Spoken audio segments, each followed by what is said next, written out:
আসসালামু আলাইকুম। এই অনলাইনের ভিত্তিতে যদি আমি কাউকে ফলো করে থাকি তাহলে শুধু একমাত্র আমাদের সাংবাদিক ইলিয়াস ভাই, যে কিনা আমার আইডল, যার থেকে কথা বলার কিছু শুনি, কিছু বলার চেষ্টা করি।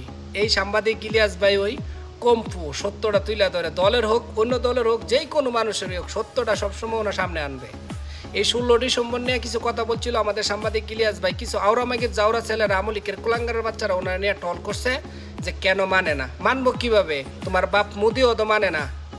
আজকে আমাদের সাংবাদিক ইলিয়াস ভাই মোদির মুখে থুতু ফেলাইয়া দিছে, স্যাপদা দিছে, বুঝছো?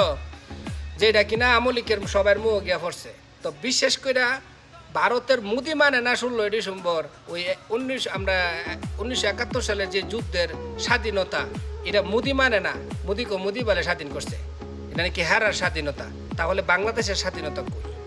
ওই মাওলানা আব্দুল ভাসানী সাহেব বলছিল যে ত্রিপুরাও আমাদের, পশ্চিমবঙ্গ আমাদের, এই আসামও আমাদের। এগুলো যদি ভারতের কবলের থেকে রক্ষা না করা যায় তাহলে এই বাংলাদেশ স্বাধীনতা অর্জন করতে পারবো না।